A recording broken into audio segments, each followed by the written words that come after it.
You guys know me very, very well. I Yeah. was about to get ready to ask you that too. Yeah, I know. And I thank you guys for that. I do. Let's see here. Hopefully the internet will be represented properly. All right. So this has been a wonderful week. Before we get started in our lesson today, does anyone have any questions about any of the information that we have covered over the last few days? The last few days we talked about several different things. We talked about the Day of Atonement. We talked about, I gave you some information about the book of Hebrews, the lies that are found in the New Testament. And we're going to continue on that probably next week. But this in particular Torah portion, I didn't put like a summary or whatever, but if you read your Torah portion, it was chapter numbers 16, 17, and 18 of the book of what they would call Leviticus, which is a Greek term for what they would call, he called Vayikra. The true name of the book is called Vayikra. And Vayikra means that, and he called. Okay. So in that book, Yah is making proclamations, and he's claiming several things. He's letting us know what the offerings are going to be, and how they do that. He's going to let us know the method on how the priests are supposed to make these offerings. We find in this book that, the priests that did make the mistakes, the Kohanim who did make the mistakes, they were put to death, which is Aaron and his sons, Aaron's sons. We found out about Zazarat. We found about uncleanness. We found out about several things, about birth and about sin, and the difference in the offerings and the character of the animals. And so this in particular week, our Torah portion is called Akareth Moth. Okay. And Akareth Moth, I'm going to see if I can write this out for us right quick. And feel free, you guys, to make sure you ask any questions. This is going to be, I have quite a bit of information to cover. So, you're going to see a lot of slides. I'm going to try to stay on task today. I'm really going to try to stay with the PowerPoint presentation. And hopefully I'll may make some references to other parts of the scroll, but I need you to feel free to ask any questions. Is this we're about learning? Okay, so this is not really wanting to work today. Okay. All right, well, I can't do anything, you just gotta work. All right, so Akareth Moth, and the term means after death. Okay, after death. What happens after death? Someone tell me. Go back into the dirt. Yeah. What else happens? We're going to our fathers. Yeah. Tell me what else happens. And the breath is Yah. Return to Yah. Well, okay, so let me ask you something. What happens when you die? What happens when you die? Your body goes to the grave. Your spirit goes back to Yah who gave it. Yeah, excellent. There's another part. Here. Yeah, there's another part that I want to share with you that a lot of us kind of we forget because we're thinking about ourselves dying. Life continues. For sure. When we die, after our death, life continues. Okay, that's what happens. All right. I'm going to say some stuff today, or I'm going to bring some things out that are in the Tanakh, in the Torah, and it's gonna kind of, it might make you feel a little uncomfortable.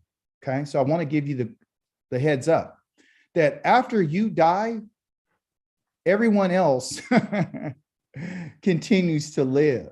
Okay, everyone else continues to live except for you. All right.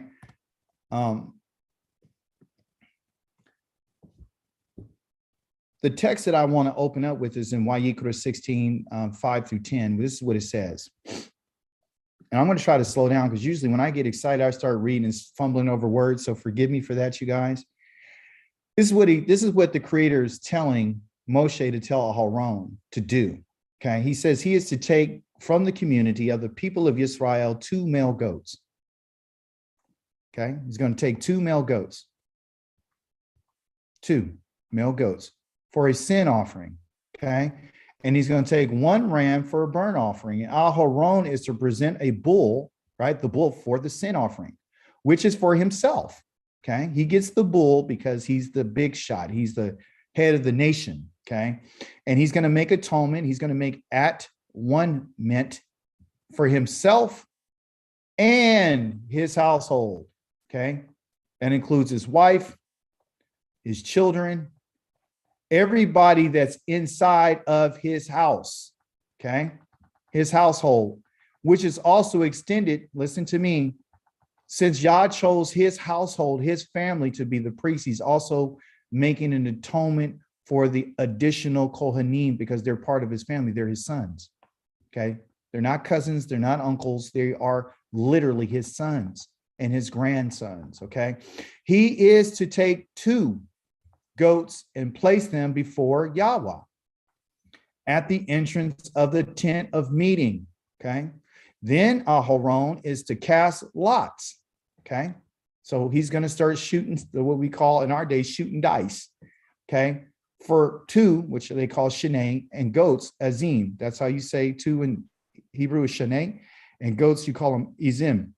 Okay. And he's going to take 1 lot for Yahweh. One of the lots, which they would call in our day dice, will be for Yahweh, and the other one is going to be for Azazel, which Azazel means entire removal. Okay. And we're going to get into that a little bit later. Aaron is to present the goat whose lot fell to Yahweh and offer it as a sin offering. But the goat whose lot fell to Azazel is to be presented alive to Yahweh to be used for making atonement over it by sending it away into the desert for Azazel. Okay. I'm only going to tell you what I understand and what I understand. Okay. Meaning what I have studied and understand about what the Hebrew text is saying according to its language. Okay. That's what I'm going to do. The first part of the study that I want you to understand is the definitions about the words of this in particular portion. It's called Akarith and then moth, meaning after death. So Akarith has to do with being after. Okay. So it means after something. That's what the term is used for, after. Okay. And we're going to break this down Hebraically. Okay. We're not going to use just terms from the English language because you don't get the cultural significance of it. Let me see here. The first letter that we have here, and those of you who are not in my Hebrew class, we do Hebrew. This is how we study the text. We never study anything based on English because the English language is very deceptive. And one word can make you think something, or one pronoun can make you think something, or one verb in a certain way can make you think something. A prefix or a suffix can guide you somewhere you don't supposed to go. So we look at the Hebrew language and we look at the culture of the language, and that's the strength of what we're talking about. So the first letter that you have of this word Akarith is an aleph. Okay. And an aleph represents an ox head. Okay. Historically, the Hebrew culture used pictographs. So the pictograph is an ox head. This is where they get it from. Okay. And then, and of course, in other cultures, they use the letter A. If you can see that right there, they just reverse, they flip this upside down. So this is still the ox head. And then they put this right here. So the English language, they use the script and the letters, okay, from the Hebrew language. They've taken it. So when you got right here, this is like an ox head. All they did is reverse the ox head. And instead of extending like this, they turned around and kept it like this and turned into an A versus reverse like this. See, that's all they did. They inverted it. So as you know, the Hebrew language, you read from right to left. You read this direction. Okay. In the English, you're going to read from left to right. It's just the opposite. So you can see in an inversion with the letters, but you can also see the inversion of the understanding. So what the Hebrew language does, it causes your right side of the brain to start looking this way to the left. And then after you finish looking left, your brain then transmits it back from the left to the right. So what's going on is your brain is doing this. It's going in a cycle, okay? And so because you're going, so your brain is cyclical, right? So you're going this way first, and the arrow comes back this way. Then you go back this way, and then it comes back this way, okay? In the English language, all you're doing is this way. That's it. So that means that you are a linear thinker. Sorry about the what I'm writing. You think in terms of linear, okay? You think in terms of just going in one direction. And that's a problem, okay? And what is going on with this pen? So if you think about it, when you think this way, all you're really thinking is you have a Western mindset, okay? You think in the West because that's all your thought is. Your thoughts are from the left, okay? The left is representing the left side of your brain, okay, right? Which is the opposite side of the East, okay? And we supposed to think from the East and go to the West and turn back. That's what we're supposed to do. And that's what it is in our captivity as well. We started in the East and we'll work our way back from the West, okay? Two different cultures, two different mindsets. So your first letter of that is Aleph. And if those of you know the Hebrew language, don't sweat it. You got to be patient for all the other sheep and all the other little rams that are here, okay? The next letter is a ket, and the ket represents the wall. It means to separate. It means to make a division, and that which is on a wall can be used for division, okay? The next letter is called a resh, and it represents the head, and generally the head is the head of a man, okay? That's what it means. And then the last letter finally is a yod, which represents the hand. But let me tell you about when you put two of these letters together, which is the root. In the Hebrew language, they have what they call a root system, okay?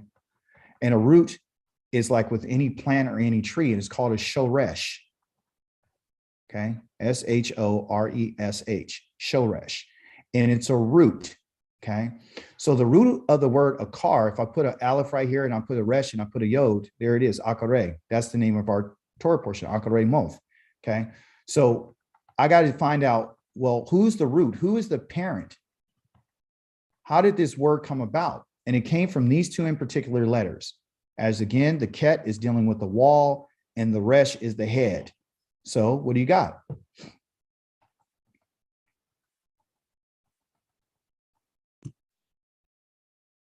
The head of the wall. You got the head of the wall, but guess what it is? It's the outside man. The reason why the ket is there is because it's a wall. The wall represents something on the outside. So in the wall, okay, so say, for example, this letter right here is your tent, okay? Say this is like you're inside, you're right here, okay? Once you go, so it's protecting you from those things that are outside forces, okay, in a tent. The moment that you could be inside, okay, but a lot of, in our culture, our people didn't stay inside of a tent. They didn't stay inside of the house and their dwelling. They always were on the outside. And when they were outside, they were active. They were doing things like they were herding, they were planting, they were, taming. They were very active. They were always working. Okay, so that person on the outside man is the one who's always busy. Okay, and man here reflects Adam, and Adam, as we studied before, doesn't mean just a male. It means both male and female. Okay, humanity. Okay, so outside, that's what a wall does. It separates the inside from the outside. So the outside man. Okay, what happens to a person once they're outside in our culture? Take a guess. Somebody tell me. They're not clean. They're not clean, but oh, what happened? Let me see here. What happened? Let me see what happened here. Sorry, you guys. I don't know what happened just then. Something happened. Here, click. Right here again. Everybody, make sure you keep your devices on mute and just raise your hand, and hopefully I'll see it. So when they're outside, you guys, what happens is that the person that's outside, they get burned. And they get out, when they go outside, they're outside in the what? They're outside in the sun. Okay. And that's where they can get the burn. And that's where they get the heat. So the root of this word not only means the man outside, but it has an extended meaning that has to do with being burned and having to do with heat. Okay. Because they're outside in the sun. Okay. Just think about this. I want you to put the pieces together. This word kar is also the idea, the abstract of being angry. It's an emotion, okay, of being angry. Now, just based off of what we've learned so far, we understand that Akarith has to do with after. And our Torah portion is after what? After life or what? After what? After death. After death. Thank you guys. You know your Torah portion. Akarith moth mean after death. Okay. Yah never speaks at all about the afterlife. God tells us about after death. Okay. Of someone or something. Okay. And we're going to get into it.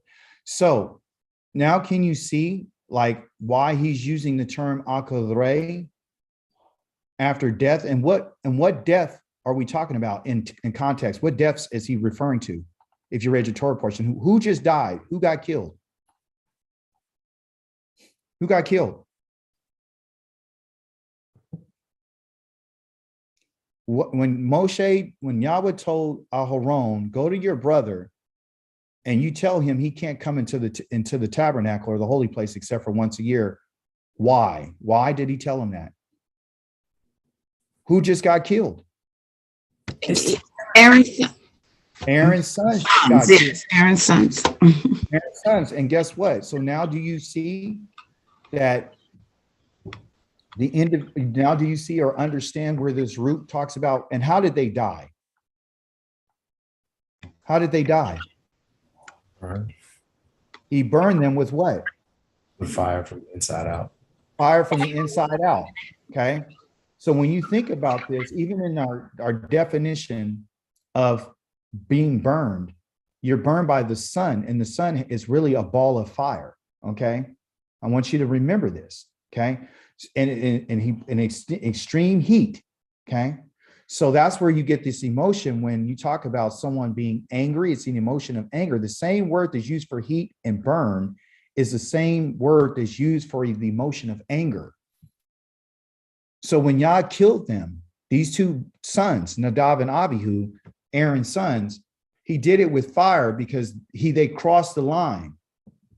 They went somewhere they didn't supposed to go. And as a result of that, Yah's telling us through this text that Israel has to be careful about the instructions that they've been given. They can't be careless.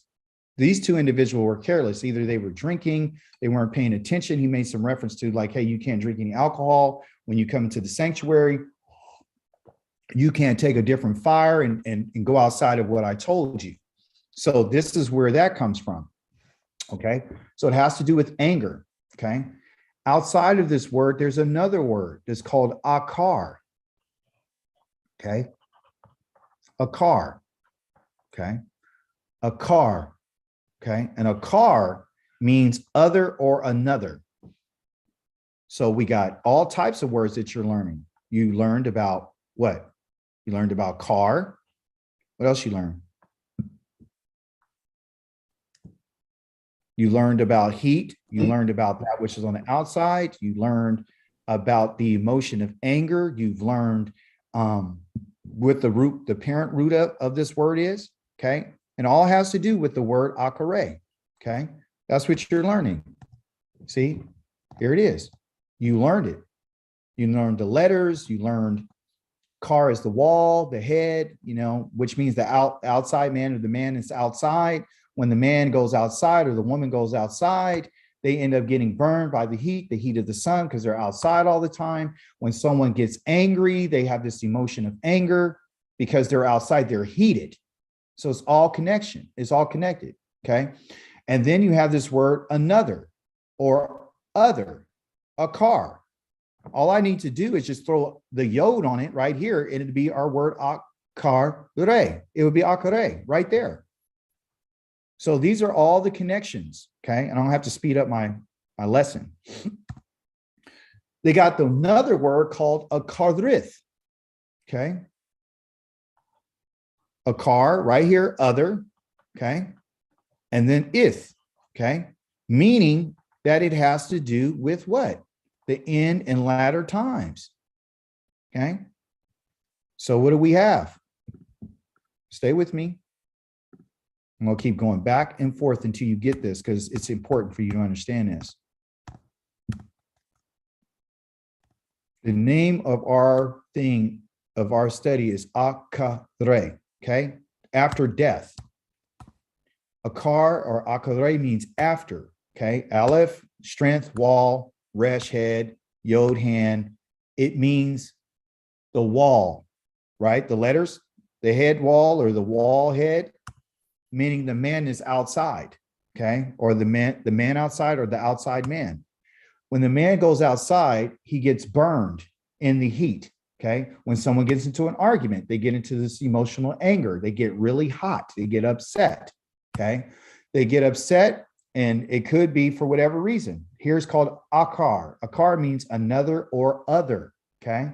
So this has to do with something or someone. Then you have this last word called akarith, meaning the end times. So the word akarith has in it this word right here, and a car. It has a car in it. It has car in it. It has burning in it. It has the man outside. It has all the different words of the root in it. It all is connected. Okay. You guys seen this? So Hebrew words have definitions, and they have meanings. They have substance. So when you hear anybody talk about the end times, they're talking about the Akarith Hamayim. Okay.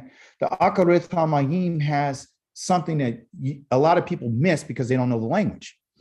I'm going to teach you right quick why it's important to understand about the last days or the end times. I'm going to teach you what you're supposed to be looking for in the last days, in the last times, because what's associated with it is fire. What's associated with is anger. What's associated with it is something other or another. Okay. In our covenant, okay, it says this is the second word that is said to the children of Israel. He says, you are not to have no other gods before me. All right. And this is found in Shemot chapter number 20. Okay. You are not to have no other gods, plurality. Okay. That's what you get in your English right here. Before me. Let me show you what it is in Hebrew. I don't know if you can see this really closely, okay? But if I have to, I'll try to get it as close as possible. I know it's a little fuzzy. I had to take a picture of it. I try to, type it out myself, but for whatever reason, the programs would not allow me to do it. But I'm going to read it to you, and I'm going to give you the understanding. In the Hebrew is up here. And those of you who can read Hebrew, you know what this says, okay? But I'm going to break it down for you. It says, Lo yiyeh laka Elohim akarim al panai, okay? I want you to look at these words up here, all of these words up here, and I want you to tell me which one did we just discuss. And I'm going to put the number up there so I want you to tell me if it's number 1, number 2, number 3, number 4, number 5, number 6, or number 7. Which word did we just discuss? I can't What see number? One. Number I can't see 5. number 1. It's number 5. Five. Number 5. Okay. So off the top, we know what this is, akarim. All right. But the way that it's structured, and I know a lot of you guys don't know Hebrew. I'm going to break it down for you in the simplest terms that I can. Okay. This is what it's saying. The word lo basically means never. That means no. It means absolutely never. That means it's forever. Don't you ever do this. Okay. All right. That's as far as that all you need to go. I don't need to read all the morphology and the transliteration. This next word right here is called Yahweh. Okay. And Yahweh basically means he exists. Okay. This first letter right here, all right, is what you would call a yod. And the yod has to do with the hand. And in Hebrew, grammatically, it refers to a he, an individual, a third person, masculine singular. You can see it right here, third person masculine singular, meaning he will exist. Okay. So far, what this is saying is not, never, absolutely never shall he, third person, exist to laka. Laka means to you, individual. Okay. That's in the second person singular, masculine singular. Okay.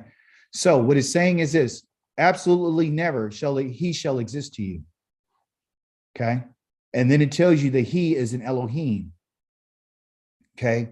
Akarith, al panai. Al panai means upon my face. The idea of another Elohim, he existing to you, shall never be. Okay. So we took it, or they took it and translated it as gods. Okay.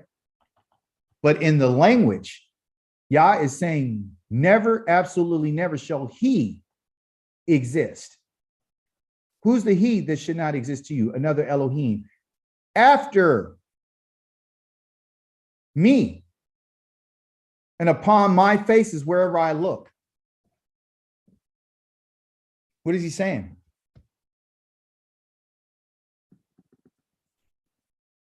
Who is the he that he's talking about? There's no other foreign God. Yes, but let's be more specific. Oh, you Who want is to talk the- about the JC? He's talking about JC, everyone. He's talking about an individual. This in the language right here says that he, and I'll show it to you right here, third person masculine singular. He will not they, it's he. It's an individual shall never, and this is the second word of the contract that you and I have in the covenant with Yahweh. The Akarith means after. But remember, you and I know that if it's Akarith, it means last days. If it has to do Akarith, it has to do with the car. If it has to do with the car, it means after. If it has to do with car, it has to do with a heat. If it has to do with heat, it has to do with burning. If it has to do with burning, it has to do with emotion. If it has to do with emotion, it has to do with anger. That's all in these words right here. And this in particular word here, Akarim. Yah is letting us know in the contract, in the covenant, in the Borith, that he, the third person, masculine singular, God, okay, shall after not exist unto you in front of my faces. Yah has faces. That means anywhere that he looks. So when you say that he's sitting on his right hand and there has not been a God that sits on his right hand, and you said there was, I'm not going to let you go free because you misrepresented what I said. I never told you that there was another God. I told your ancestors, I am Yahweh, your only Elohim. I've done everything alone. I've done it by myself. So the danger, everyone, is this.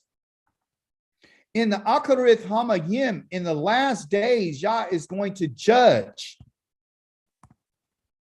his people for allowing them to have someone exist before him. The literal translation on this in particular verse is another powerful one will not exist for you in my presence, in the faces of me. You come to my Hebrew class, you'll learn how to do all this kind of stuff. Do you understand that? Another Akarim, no one after Yah is saying that no one shall ever come after me. There is no one before me. There is no one beside me. He says this all the time in the book of Isaiah, all over the place. And that's part of the covenant. So if you break this second word in the covenant, if you have another powerful one, and you're saying that he exists and he doesn't exist, you're not going to exist. You're not going to exist. The biggest problem for our people right now is that they're into idol worship. The IUIC, I call them out. They worship an idol. There's nothing else wrong with them besides this idol. And of course, how they minimize women, you know, and they subjugate our sisters the way that they do. They don't give them the freedom to think. You understand? But other than that, idol worship is the number one problem for the children of Israel. That's the number one problem, because they have another God in front of Yahweh, and they're saying that someone else did something for them they didn't. Moth. Moth is death. Okay. How do you spell it? You spell it with the letter mem. That's the first letter right here, mem. That's how you say the first letter. And it's represented in English, transliterated as an M in English. Okay. It's called a mem. Get a little Hebrew lesson in here. That's the first letter of death is a mem. Mem also represents water. Okay. Which they give you a Hebrew word. Somebody tell me what the Hebrew word for water is. Mayashem. Mayim. Mayim is water. Water. Okay. And from a grammatical perspective, the letter M represents the word from. You know, it's a preposition. So anytime you got this letter on front of any Hebrew word, it means from. You know, from here to there, or from this or from that. So it's positional, right? It's a preposition. Okay. So what else do you have? You got the wa. That's part of it. What is the wa? The wa represents in grammar, and it's a conjunction. So in the language, they use it as and they use it as a peg, a tent peg for the tent. It holds things together. It joins things together. It joins the tent to the ground. So you got the tent, and then you have the tent pegs right here, all around the tent. And then what they do is they take the cords and they bring the cords and they attach the tent to the ground, to the stakes of the tent. You understand? And that's how it's connected. So the tent won't move. So it brings stability. Okay. That's why Yah uses the letter Wa in literally over 50,000 times inside of the language, because he's holding everything together and he's joining his words together like a tent peg. So everything is being held together by this in particular letter. It's the most prevalent letter on everything. Okay. The last letter that they use for this is called a tav. Okay. And a tav represents a mark, meaning two sticks that you put together. Some have translated this as the cross, you know, like this, but it wasn't. It was actually like this. And what it was used for is marking. Okay. So what they would do is they would put those two sticks together, and then they would have a ox over here. Okay. An ox will come over here and he would walk all the way down to this mark, but he was being driven by the herdsman behind him. The man who was walking behind him would have him pull that plow, but his eyes were focused on the mark. So he would be able to keep his line straight when he would go. Okay, to the, you know, when he's plowing the field. So that's why they use these marks. And so that's what a tav is. A tav is a mark. Okay. So when you put these two words together, or these two letters together, it comes up with the meaning or the definition of a mark of chaos, because chaos is from the water. Oh. Chaos is from the water. Okay. That's where they get this idea of chaos, because, you know, in the beginning, when you came to the earth, which you see, you had the water, the whole earth was covered with water. It was marked with chaos. Okay. And so the mark Chaos is with the water, and then the tav is the mark. So it's the mark of chaos, or chaos is the mark of chaos. Okay. So that's what death is. Death is a mark of chaos. Okay. The action of moth, okay, is to die. And who dies? The man, the human being. That's who dies. Okay. Because why? They've been marked with chaos. That's what they have on them. Okay. Chaos. Chaos marks a man through his life. And we're going to find out more about that in here shortly. I'm moving a little bit faster because I got stuff to do. So the end of or death is really what you would call the end of existence. You don't exist any longer here physically in the earth. No one knows what happens after this. No one knows what happens Akarith. No one knows what happens after death. I don't care if anybody told you they went to heaven. I don't care if Paul said he saw the third heaven and he went there and he saw this and he saw that. Okay. They don't know about what happens to humanity. Okay. What we do know is that the prophet Isaiah had a vision. In his vision, he saw Yahweh sitting on the throne. He saw seraphim. He saw malachim. He saw some different things in a vision. Okay. But one thing that he didn't see is he never saw any humans walking around in heaven. He never saw that. No one's ever seen that except for Paul of the New Testament. Okay. I want to share with you about, because there's been some questions about what happens after death. Okay. And I told you, no one knows. We're not going to tell you what happens after death for the people who are still here. Okay. So I'm going to give you a few examples of what the text says about death. Okay. Moth. So it says, this is how Abraham lived. And this is in chapter number 25, I believe, at Genesis, verse number 7. It said he lived 175 years. And then Abraham breathed his last, dying at the ripe old age, and an old man full of years, and he was gathered to his people. I need you to write that down. Okay. He was gathered to his people. That's what happens when you die, according to the Hebrew culture. He was gathered to his people.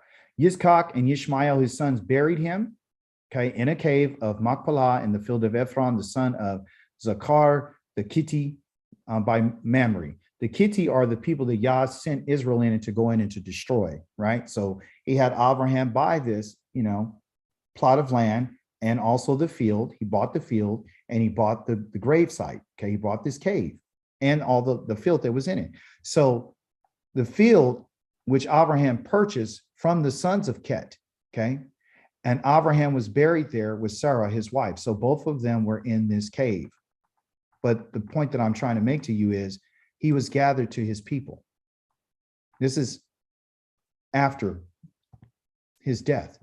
Yaakov called for his sons, and this is in chapter number 49. He called for his sons and said, gather yourselves together, and I will tell you what will happen to you and what.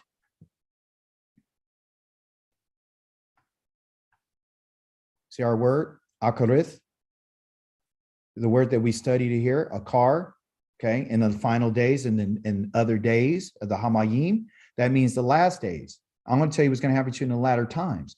And so he said, assemble yourselves and listen, sons of Yaakov, and pay attention to Israel, your father, okay? I could go on to a parental state of mind right now, but I'm not going to, all right? But we know is that Yaakov called for his sons and he said, gather yourselves together. And this is what he said later on in that chapter. He said, then he charged them as follows, I am to be gathered to my people. He never said that he was going to heaven. He said, I'm going to be gathered to my people. He asked them to bury me with my ancestors in a cave, in the cave that is in the field of Ephron the Kitti, which we just read about, and the cave of the field of Machpelah by Mamre in the land of Canaan, okay, which Abraham bought together with the field from Ephron the Kitti as a burial place for belonging to him. And, they buried Abraham and his wife. There they buried Yitzchak and his wife, Rivkah, and there I buried Leah. He's given the charge. This is what I want you to do after I die. I'm going to say this to everyone. It's a good idea to tell people what you want them to do while you're still living. When you're dead, you can't tell them what to do. You can't give any instructions. You can't tell them everything you want to tell them. This is the time that you and I have to do all the things that we need to do. You need to set up a burial plan for yourself. You need to set up it's not a what if, it's when. Okay. If you want to be buried, you need to be buried. If you want to get the cremation, you can. I mean, people say, oh, well, here it says everyone was buried. I don't believe in cremation.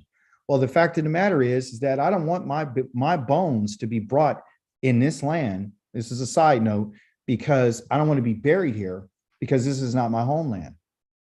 And if my children are able to take me, my request is burn me up, put me in an urn, and when you go back to the land, take me to the land and then throw me in the land or in one of the rivers. That's what I want. Okay. If Yahweh would say the same. 32, the field and the cave that's in it, and he, which was purchased from the sons of Ket. And when Yaakov had finished charging his sons, he drew up his legs in the bed. He breathed his last breath like Abraham did, and he was gathered to his people. Okay. So this idea of death for them is being gathered to your people. This is what Yahweh tells Moshe. Okay. Another one of our ancestors. He told him on the mountain, you are ascending, you will die. That's where you're going to get the most.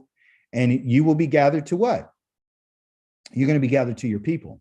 Just as Aharon, your brother, died on Mount Hor, and he was gathered to his people. You see, you're going to be gathered to your people. Aharon's family was not buried on Mount Hor. So where's his people? Only Yah knows when he talks about gathering someone back to their people. Okay.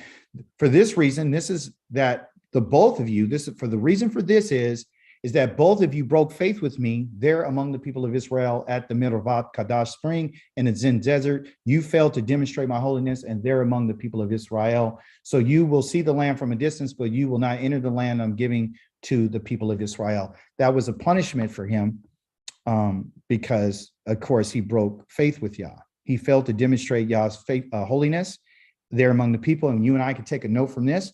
If you and I fail to manifest Yah's set apartness, then you and I are not going to the land. And you can find that in Ezekiel chapter number 20.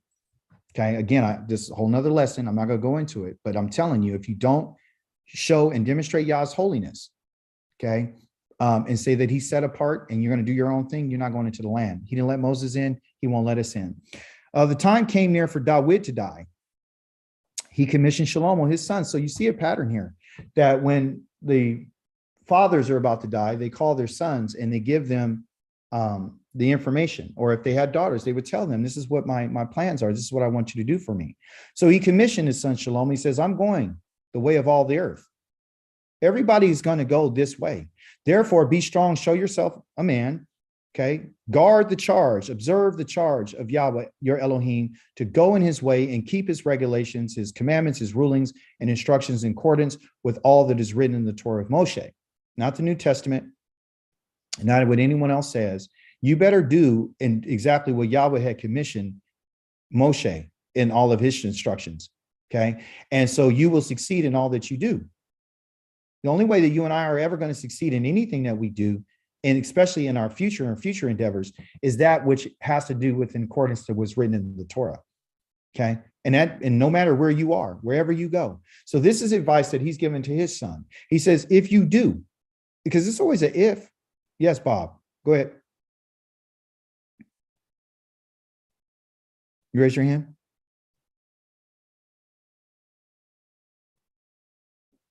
If you do, Yahweh will fulfill what he promised me when he said, if your children pay attention to how they live, conducting themselves before me honestly with all their heart and being, you will never lack a man on the throne of Israel.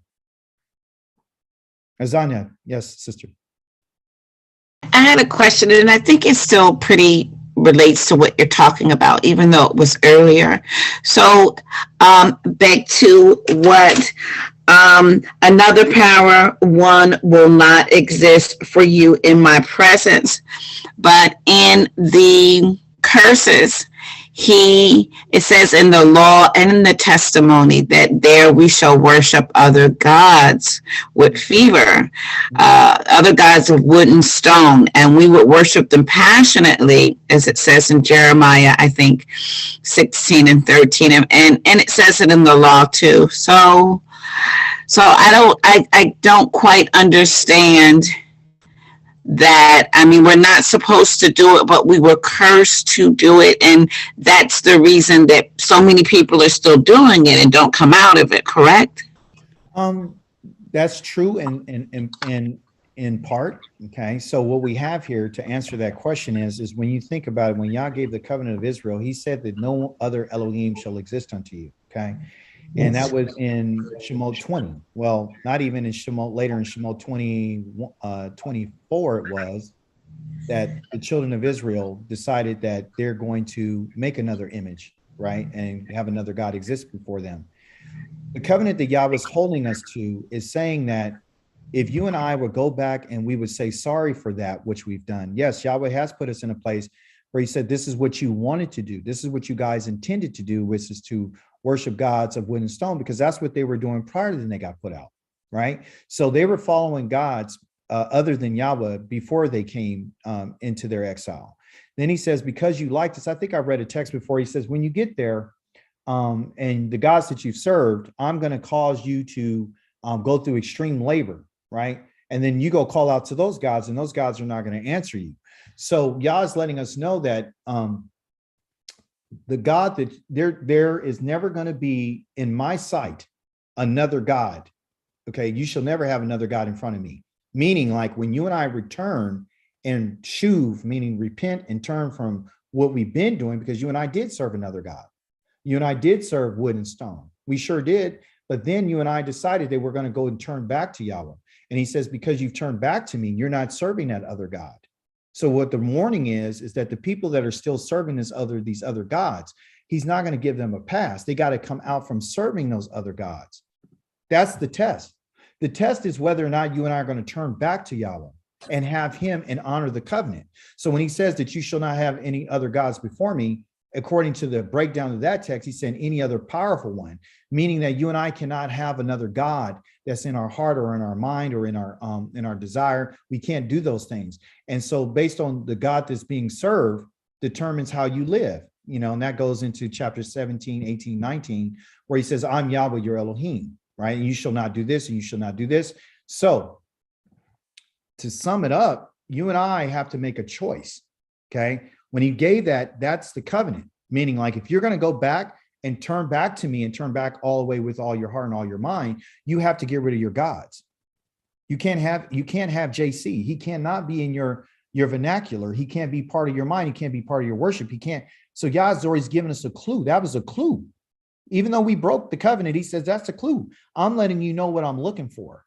Like I told you, I'm Yahweh. I'm the one who brought you out of the land of Mitzrayim. I'm the one who brought you out of the house of bondage, and you shall not have any other gods before me. All that's connected, meaning that I am your Elohim. So any other gods that you and I introduce or have, even though he knows that you and I have had these gods, they're there to find out whether or not you would turn from them. That's why he allowed it. And that we have to go to another study in order to get more in that. Hopefully that answers your question just briefly. It does. Hallelujah. Thank you.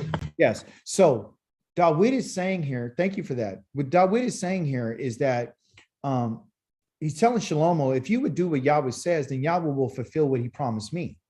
Okay. In verse number 4, he said, if your children pay attention, if your children would just pay attention how they live and conducting themselves before me in the presence of Yahweh with honesty, with all their mind and their heart and their being, that being right there is your soul. You will never lack a man on the throne of of Israel. Okay. Moshe said this about life. Okay. Because we're talking about after death, but look at what he said about the life that you have. He said, all of our days ebb away under your wrath. Our years die away like a sigh. The span of our life is 70 years, or if we're even strong, 80. Yet at best, it's toil and sorrow. That's at best. A lot of us are, going through some things. It's toil and it's sorrow. The sorrow is in the heartbreak of losing family. The toil is going to a job every day and not seeing the benefits of your labor. The toil and the sorrow is that you and I are doing things that are not really beneficial to our community. They might benefit us for a little while, for the month or maybe the week or maybe the year, but overall it doesn't benefit anybody. All the work that you and I are doing right now is not beneficial. And I'm talking about work outside of Yah's program. Okay. It's all literally for nothing. If you work for the state of California, you may benefit the state in some little way, or that you might work for the county, you might be helping some people. But other than that, there's really no benefit, because your life is nothing but toil and sorrow at best. Okay. And it's going to be over in a moment. And then we're gone. This is a reality. Okay. This is not a religion. This is the reality. Okay. This is what happens. You have to understand what life is. Stop worrying about death. You have to worry about what life is. Okay.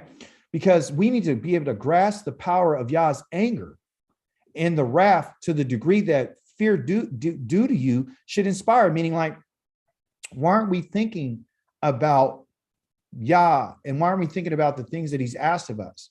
If you and I really understood how angry he is, okay, at humanity, and how angry he is at the nations, and how angry he is, and more specifically at his people, right, for the things that we've done, right, then you and I would be inspired to start fearing Elohim.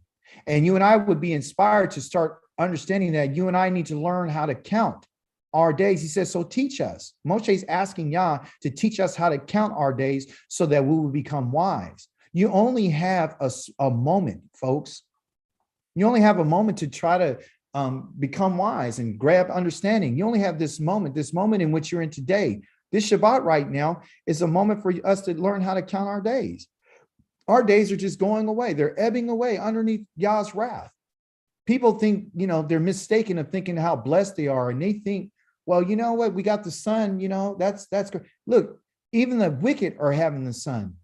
What's the difference between us and the wicked at this moment, right? We're surrounded by them. We live in the fields of them. We're governed by them. And we're so used to it that it's become so common for us that we don't even believe that we're under Yah's wrath. We don't believe that he's angry. We don't believe that, we should have this fear, about learning what our life is. Your life is nothing but a sigh, man. It's all it is. Moshe's telling us, and he's giving us a clue. That's in Psalms number 90. You can look this up and read it for yourself. Okay. I'm trying to bring this out because David said this. He said, in death, no one remembers you.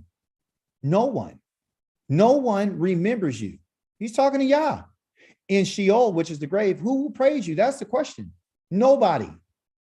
He also said, what advantage? Okay, this is Psalms 30 and 9, and the first one is Psalms 6 and 5. What advantage is there in my death, in my mouth, in my going down to the pit? Can the dust praise you? Can it proclaim your truth? No. One of David's descendants even said this, Sheol, the grave, cannot thank you. Death cannot praise you. Those descending to the pit cannot hope for your truth. Okay? The living, they can thank you, as I do today. Fathers will make their children know about your faithfulness. What are we supposed to understand about this slide? I'm going to tell you. You and I don't have any time to worry about nothing except for the life that you and I have before us today. You cannot give Yahweh nothing when you're dead. You can't utter a praise. You can't give a thank you. You can't give I'm sorry. You can't repent. You can't learn. You can't do nothing when you're down in Sheol. Don't you take this life for granted. Don't you take the breath that Yah has put, that the sigh that we had, this. Your life is a sigh, and it's the breath of Yah that he gave to us. And you and I only have a certain amount of days to do this.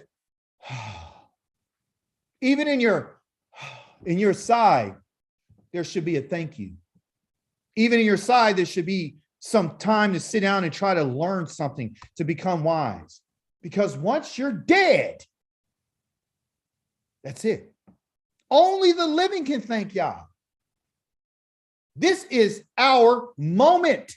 If you're trying to think there's people out here teaching, well, don't worry about your sin. When you get back to the land, he's going to straighten it all out. So if you break the Shabbat, just break it. And when you get there, it's all going to figure out. Well, no, that's going to be your behind when you get there. According to what Yahweh says. That's your behind. If you decided that you didn't want to live according to what Yah said and you didn't want to turn back, then that's your behind. But it's your life.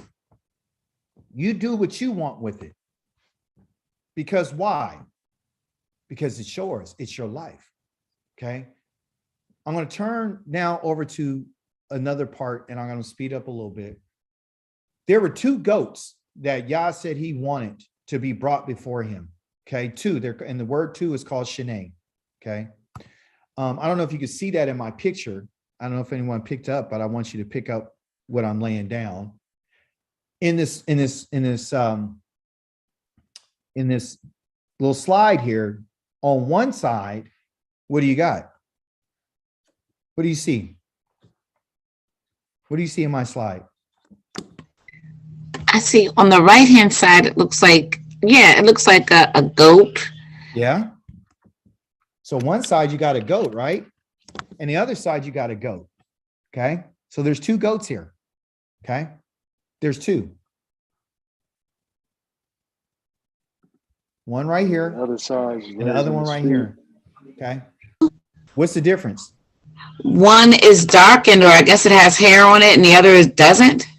No, one is I made one a little bit darker and less life, and I made the other one more lively. Oh, okay. Okay.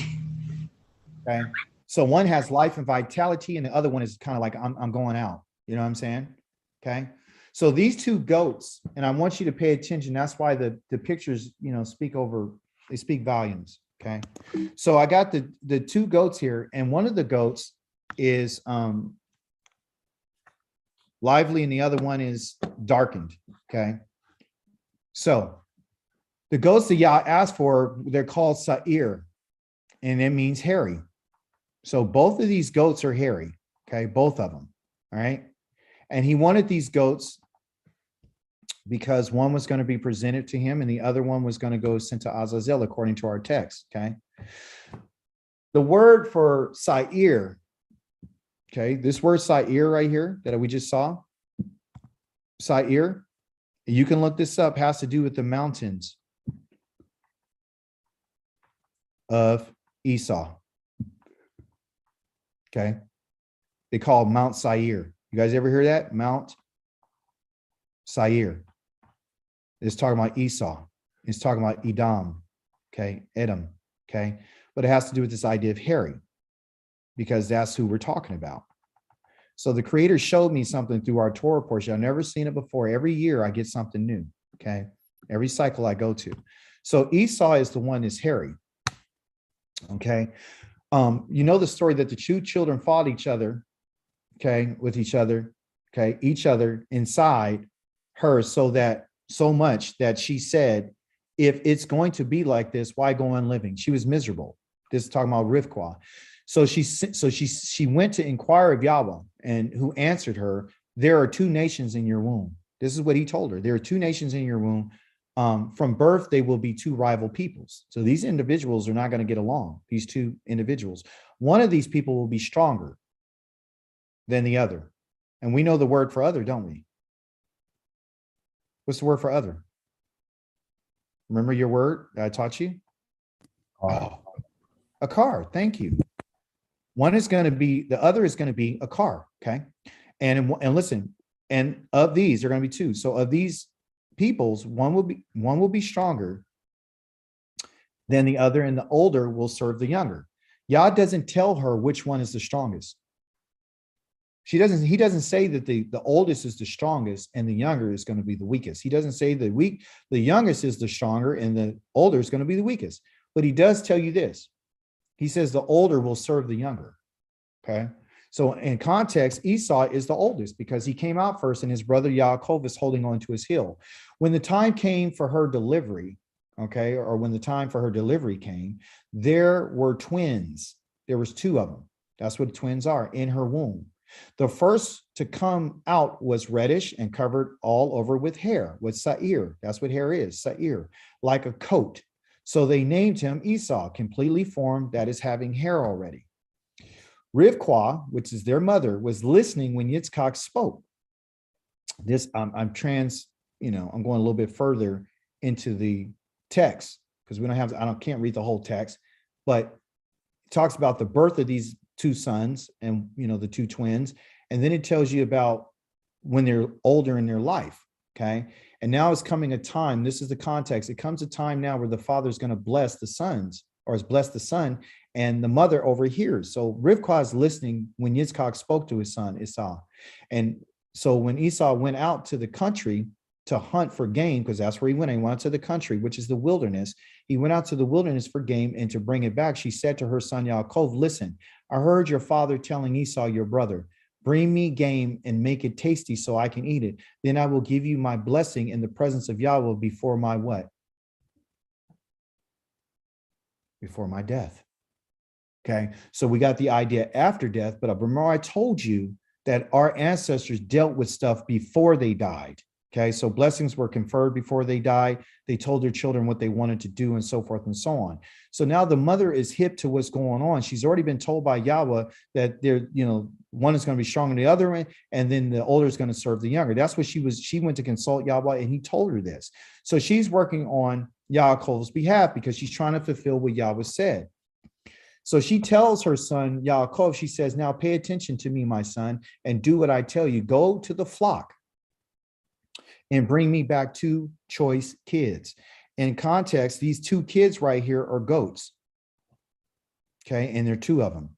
I will make it tasty for your father the way he likes it. You know how women know what the father likes. I'll do it, right? She knows how to get to him. You can get to a man through his stomach, right? And you will bring it to your father to eat so that he will give his blessing to you before his death, not after. Okay, because we've learned that after death, no one can say anything. Okay. I want you to follow this. Yaakov answered Rivkah, his mother, look, Esau is hairy. He's Sair, but I have smooth skin. Suppose my father touches me, he will know that I'm trying to trick him, and I'll bring a curse on myself and not a blessing. But his mother said, let your curse be on me. Just listen to me and go get the kids. Go get the what? The 2 goats. So she went. Okay, so he went, got them and brought them to his mother, and his mother prepared them in a tasty way his father loved. Next, Rivkah took Esau, her older son's best clothes, which she had with her in the house, and put them on Yaakov, her younger son. And she put skins of the goats on his hands and on the smooth parts of his neck. So now she transformed him, and from being smooth to being what? Huh? Somebody follow me? Hairy. So she really made him into a hairy what? Goat. She made him to a hairy goat.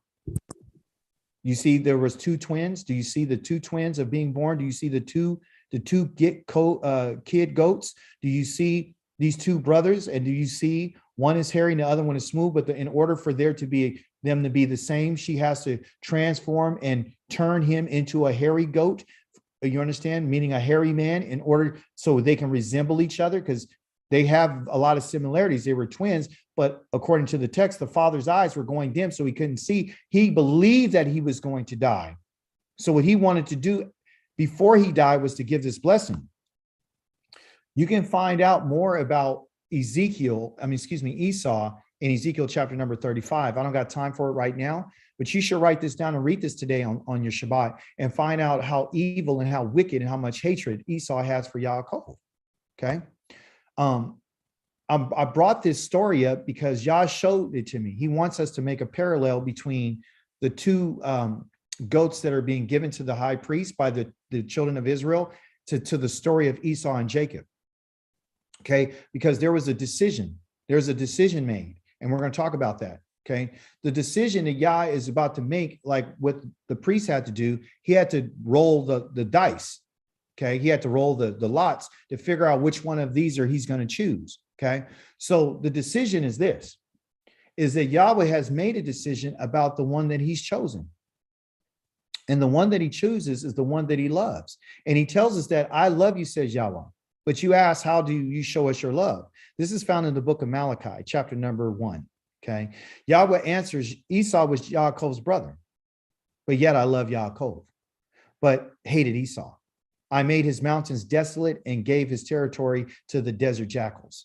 Okay, In our text of our Torah reading, we find out that there are two goats. One is being sent out to the wilderness and one is being presented to Yahweh. Okay. One is being sent to a place of desolation and sent to a place where there is nothing but jackals. Okay. And the sin of the people is put upon that in particular goat. Okay. But what they roll is they call lots. Okay. Or lots, which are what they call gadraloth. Gadraloth are lots, meaning they're dice. Okay. And what they are, they're colored stones that were used to cast lots to determine a course of action and to make a decision. All right. So Yah is telling Aharon, when you bring these two goats to me, they have to, they're going to have to be the same. Okay. Because I'm going to put the sin of one of them. Okay. Put the sins of the nation on one of them, and I'm going to let that one go, and I'm going to keep one for myself to die. Okay. But it's about making a decision. It's about a course of action. So in text, Aaron is to cast lots, or gadraloth, that's what they're called, for the two goats. One lot for Yahweh and the other one for Azazel. Azazel is the one who's going to be sent out to the wilderness. Okay. The one who's going to have the entire removal, because that's what Azazel means, is to be removed completely. Okay.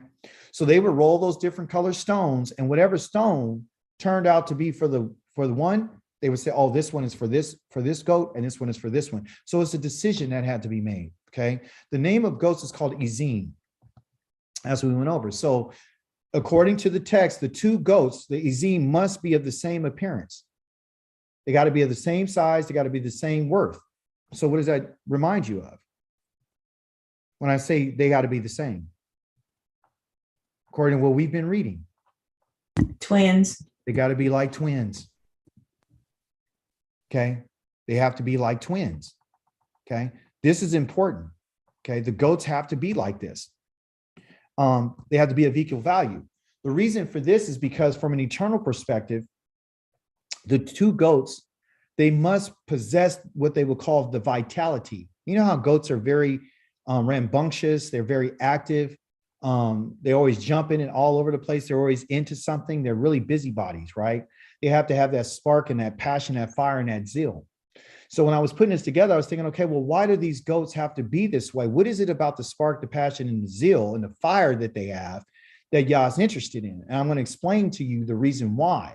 Because you're saying, well, they're being brought for a sin offering. Okay, that's what they're being brought for. One is for a sin offering, and the other one is to be put the sins on and released. Okay, so one doesn't have any sin on it, and one does. So which one has sin on it? The one for Yahweh or the one for Azazel? One for Azazel that Aaron put us in. Yes. Yes. So the one with Azazel is the one with the sin on it. Okay. So the one with the sin on it has spark, fire, passion, and zeal. The one who doesn't have sin on it has spark, passion, fire, and zeal. They both have vitality. They're exactly the same. Okay. Well, what's the difference? We'll find out. From an external perspective, we know that both of those goats, they both possess the natural tendencies of being wild and destructive. Both of them. Not just one of them, not the one with just the sin on it, but the one that's for Yahweh and the one that's for Azazel. They're both wild and destructive. Meaning that, being wild is just, the term is to be untamed, unfettered, meaning like, they can't be controlled. You can't talk to them. They're very playful. They're always into something. Okay. They listen, but they don't listen. Okay. But they're also very fierce. They're fierce. They have horns. Some of them, they have horns, and they're unbroken in their personality and their character. They're violent. They're very savage-like. They're very mean. I read a study about how goats operate within herds and flocks. And often too, they cause death to others because they're always ramming them. They're always ramming them with their horns. They're always, kicking them. They're always, they're very mean. And they're always about dominance. Who's dominating the crowd?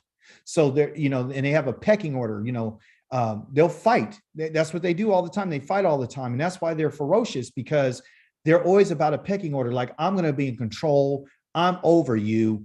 I'm going to show you, and we're going to find out who's who. So if you look at the goats, they're always locking those horns together, okay? They're wild. Their behavior is very destructive, meaning that they're negative, they're unfriendly, unhelpful, they're uncooperative, they're discouraging, they're difficult,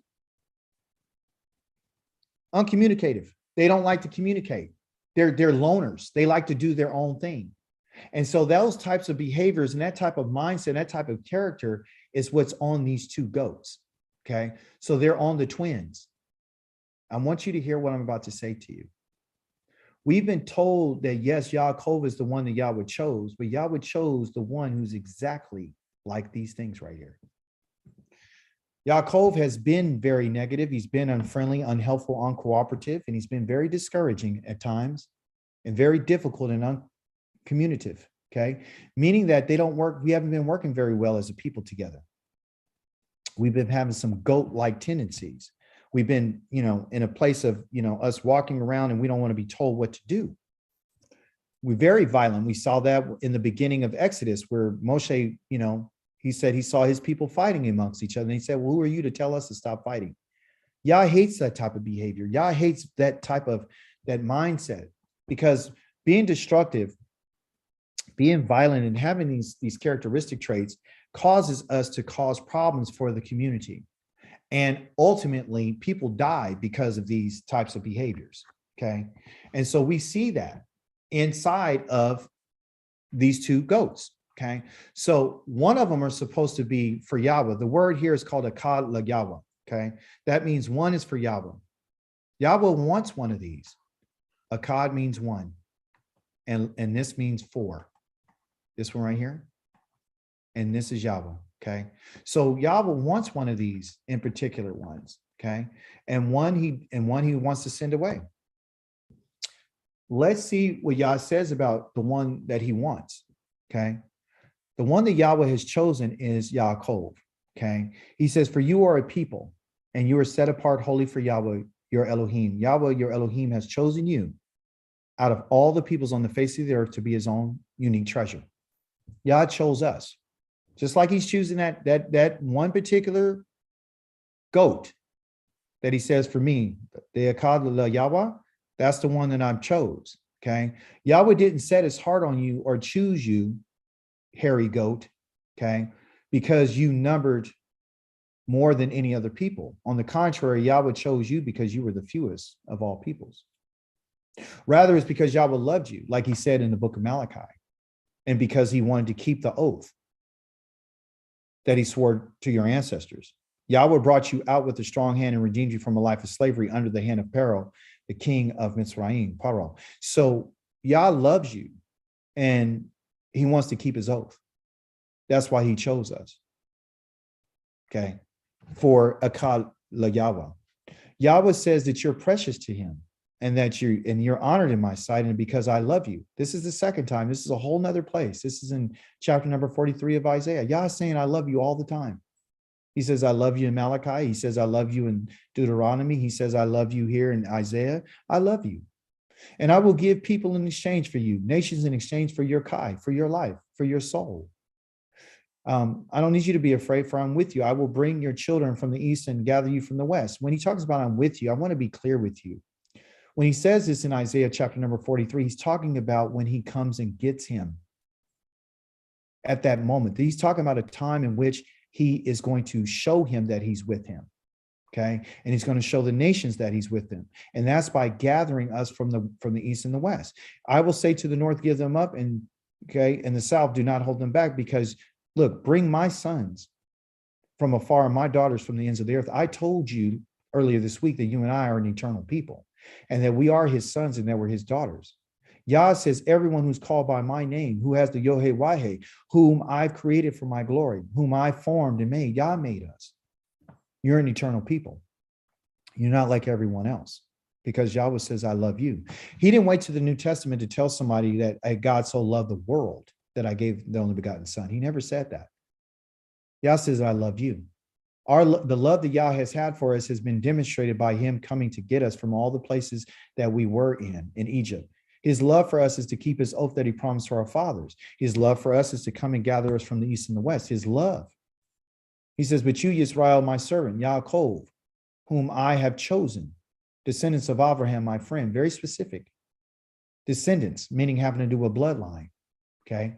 I've chosen you because he's my friend. I have taken you from the ends of the earth. I've summoned you from the most distant part and said to you, you are my servant. So again, this is in Isaiah 41:8. I want you to understand again, to make it clear that when Yah calls us his servant, he said, I have chosen you, not rejected you. Why? Because I have taken you. That's when you and I are going to become his servant, when he takes us from the ends of the earth and summoned us from the most distant parts and said to you, as I told you, you're not my servant until I summon you to come and serve me, even though I've chosen you. Okay. So we're in the process of learning how and what Yah is asking us to do. We're in the process. He said, I have chosen you. I haven't rejected you. How do you know you haven't rejected us? You would know that Yah hasn't rejected you when he takes us from the ends of the earth. That's when you and I will become his servant. Okay. But look at what he also says for those of us who really understand the text. By you, Israel, but you, Israel, meaning he's talking about one single person. My servant Yaakov, one single person whom I have chosen. Okay, excuse me. It was reverse. Israel's 12 tribes. Here's one single person. Here is many. This is one person. So he equivalates. Israel is equivalent to Yaakov. They're equal. So anytime, because you got people saying, oh, well, you know what? When he says he's my servant, he's saying to Yaakov, he's not talking to Israel. And yes, he is. He's talking to the 12 tribes of Israel. Okay. So you can see often in the text that Yah uses the singular and the plural of the same individual all the time. Okay. So Yaakov is this goat. And you, since you're this goat that I chose, you are my witnesses, says Yahweh, my servant whom I have chosen, so that you can know, right? And again, where's this at? This is in Isaiah. So it's after he calls them back, he's going to say, you're my witnesses, so that you can know and trust me and understand that I am he. I'm he. No God. No God was produced before me, and no God will be what? Akarith, after me. So there's your connection. There's not going to be any God before me, and there won't be any after me. There won't be a God before me before you were born, and there will never be another God after you die. I will be the one, and I am still the one. I am he. And a lot of people say, well, there's other gods. No. There's only other gods to those who believe that there are other gods. Israel is supposed to be a witness to there being no other God but Yahweh. This is the reason why he says, there shall never exist unto me. And you don't supposed to create something that doesn't exist and put it in front of me.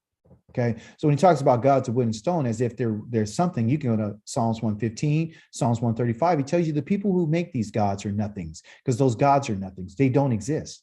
They got eyes, but they can't see. They got ears, but they can't hear. They got a mouth, but they cannot speak. They don't exist. So the people who call upon them, they won't exist. Go read Psalms 115 and Psalms 135. So Yah's letting us know that I am he and there is no one else. Okay. There won't be anyone after me. Akarith. Period. Yes, I am Yahweh. Besides me, there is no deliverer. There is no savior. I have declared, I've saved, I proclaim, not some alien God among you. Therefore, you are my witnesses. And witnesses again is Ad. And if you notice in the Hebrew text, it's called Ad Olam.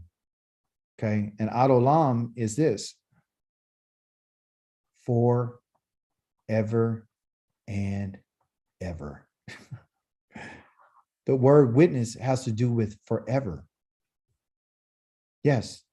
Therefore, you are my witnesses. You're the ones who've seen me, and I am Yahweh. Okay. And by the way, when he says that, you guys have never seen anyone and all this, and you guys, well, I wasn't in Egypt, so I don't know. That's the reason why he's coming back, to show you who he is. That's the reason why he's coming back in fire.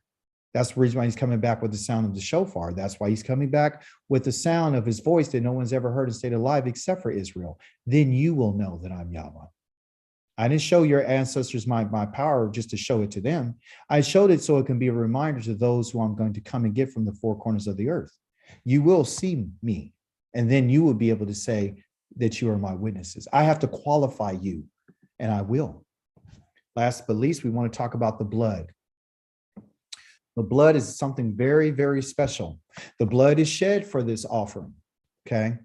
Right? Of the one goat that he chose, right? And you got the blood shedding of the other sacrifices of the burnt offerings. You got the blood, and you know, they want you to take the blood of Yeshua now because it said his blood was pure. There was no sin in it. And, you know, that's the blood that you want. You know, that's what you want. The fact is that the blood, it consists of 2 letters. Okay. It's called Dam. Okay. Dam. And the first letter is a Dalet. The second letter, which represents the door. Okay. The second letter is a Mem. It has 2 forms. The 2 forms of this in particular letter is called this is called a final. And this is what it'll look like on the end of a word. It'll always look like this. When it's on the beginning of a word, it'll look like this. When it's in the middle of a word, it would always look like this. When it's on the end, and this is the final letter, it's always going to look like this, like a box. Okay. So what does a mem represent again? Because that was one of our letters earlier. Does anybody remember what a mem represents? Water. It's water. Good job, you guys. And because it was made like this, and that looks like an M, and it's water. Grammatically, it means from. Again, it's a preposition. Okay. And it also means chaos, from the water. Okay. So let's look at what blood is since we are doing our homework. Okay. Water. Here you go. Dam is the movement of water. That's what Dam is. Dam is the movement of water. I should change the color. Dam. Okay, Dam. The movement of water. How does water move through the ground to get into the grapes? I just told you how. You got a grapevine. What do they call the water or the blood of a grape? What is the blood of a grape? What's the blood of a grape?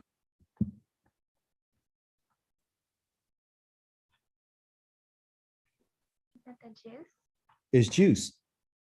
And where's the juice come from? Comes from the water.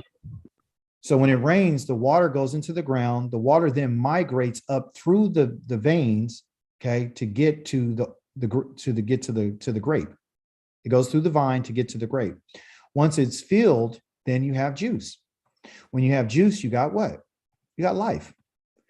Okay. Yah says that when he comes to destroy everything, he says, I'm going to find a cluster of grapes, and I'm going to look at those grapes, and some of them are going to have some juice in them. Some of them are going to have some life in them, and others are not. The ones, he said, don't destroy all of the cluster, just take the ones that got the juice in it. I know a lot of us who wake up and we go to the store and we get a cluster of grapes, and we see some grapes that are really good and tasty. We bite into them. And then you see the other ones that don't have anything and are kind of shriveled. You don't eat the ones that are shriveled. You just throw those away, don't you? So what Yah's looking for is the life and the movement of life. And when life is moving within us, okay, you have what you would call the blood of life. Okay. Blood moves like a river in the body. Okay. Once it is shed, because sometimes you can shed blood, it becomes silent, resembling water when it's spilled. Then eventually it evaporates, right? So remember we studied earlier that when you die, there's no more voice, there's no more speaking, there's no more thanks, there's no more praise, there's nothing. And the reason why is because once a person dies, they go silent. There's nothing to be said. Okay. All right. Nothing, because eventually it evaporates, and evaporation has to do with breath. Okay. That's what it has to do with. So you're no longer breathing. Okay. You're no longer breathing. That means that the blood is no longer moving. That means that your river is not flowing any longer in your body. If you really look at your body consists of a whole bunch of vessels, and those vessels are, they call them your veins and all this kind of stuff all throughout your whole entire body, right? And what it is, if you look at it, it looks like a map and a channel of water, that's what it does, like a river. right? And then if you notice right now, that looks like a cluster. If you look at a cluster of grapes, you could go put grapes on this all over the place. They got them all over, you see? So that's what our body's like. It's like a cluster of grapes, okay? So once the blood is shed and you pop one of these grapes or one of these vessels, it bleeds out, you become silent. And once you become silent, there is no life anymore. And it's silent. There's nothing to be said. This is the reason why Yah is telling us that you got to do what you got to do while you're alive, okay? For what's interesting is in the text of our Torah portion, it talks about how the life is in the flesh, is in the blood, but that's not a correct translation. The correct translation of Leviticus chapter number 17, verse number 7 is this. It says, for the soul of the flesh is in the blood. There's not life in the blood. It's the soul of a person that's in the blood. Your soul is in your blood. Okay. I know it's a thought that you probably never thought of. I didn't think of this until I got the proper translation. Okay. I didn't get the translation until I studied it in its original text, in its language. He says, I have therefore given it to you and placed it upon the altar to atone for your soul. Okay. For it is the blood that atones for the soul. That's the reason why your soul is in the blood, because only the blood can atone for the soul. Only a soul can atone for a soul. Yah has chosen animal souls, okay? The same consistency of a soul of an animal that he killed in Mitzrayim, the firstborn of those animals, and he killed the firstborn of the people. He says, all the firstborn animals belong to me now. All the firstborn of males and the males belong to me. No matter what comes out the womb, it belongs to me. And once it comes out of the womb, it's holy unto me because it's the first of that life, of that soul. So it's not saying that the life is in the blood, it's the soul. And this is the reason why Yah doesn't want a person from the community to eat any blood. For someone from the community of Israel or one of the foreigners living with you eats any kind of blood or any kind of soul, okay, I will set myself against that person who eats the soul or eats the blood and cuts him off from his people, because in the blood is the soul. When it talks about cutting someone off from his people, I don't want to go over this too fast. When it talks about cutting someone off from his people, Yah is literally saying either one or two things are going to happen. Either I'm going to gather you to your people, or I'm going to cut you off from your people. There is no in between. There is no in between. Everything we read about death of the people that Yah had a relationship with, Abraham, Yitzchak, Yaakov, David, Hezekiah, Moshe, Aharon, they were gathered to their people. But if you go against Yah and you sin against him and do something against what he said, I'm going to cut him off from his people. So when you die, I want you to understand what Yah was telling us. Either you're cut off from your people or you're gathered to your people. One of the two. There's no in between. This word cut off is Akarith, and Akarith has the idea of divorce. That means to chop off. Completely cut off, completely. That's like if a man divorces his wife, the moment that you divorce her, you cannot go back to her. She can never come back to you. So those of us who said, I want to divorce my wife, understand that once you cut her off, she's cut off. That's it. That's it. Yah says you can't take her back. Okay. So be very clear. If that's something on the table, women, you guys want to divorce, you want to divorce too. If you want to divorce, you can never take him back. So think carefully about your decision about letting somebody go out of your life, because according to Yah, the cutoff is the cutoff. You can't be back gathered together no more. And that's the way it is with Yah. And once he cuts a person off, they're cut off. They can't be grafted back in. If you and I sin against Yahweh, there is no grafting. Like the New Testament tells you he'll graft you in. He's not grafting anybody in. From that perspective, you're not, if you sin against Yah, there is no grafting. Is there a people joining themselves? Can you join the children of Israel? Yes, you can. But the moment he says, even if a foreigner eats any kind of blood, any what has a soul in it, a nefeshka, okay, that's what the word for it is, a nefesh. If anybody that eats this and consumes this in their food or drink in any kind of way, and you consume it, I'm going to cut you off. I'm going to divorce you. And that's it. You're not going to be gathered. So you're not going to be able to stay in the community. I'm going to cut that soul off. You understand? That's what I'm going to do. So those who like to eat meat that have blood still dripping in it and medium rare to get the tasty blood, then that's fine. You'll be cut off from your people. Because he says, for the life of a creature, the soul of a creature is in the blood. The soul of a creature is in the blood. And I have given it to you on the altar to make atonement. Atonement here again is that at one-ment. I want to be at peace with you. I want to be at amends with you. I don't want to be at distant with you. When I talk about at one-ment, at one-ment, that's atonement, atonement. I want the one. I want to be one with you. I want to be a Akkad.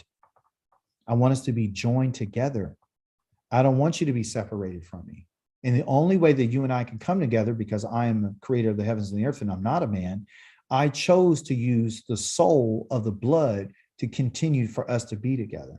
Okay. The Christians tell you that once JC came, we get rid of all that. You don't need to do this anymore because I'm just going to accept his blood.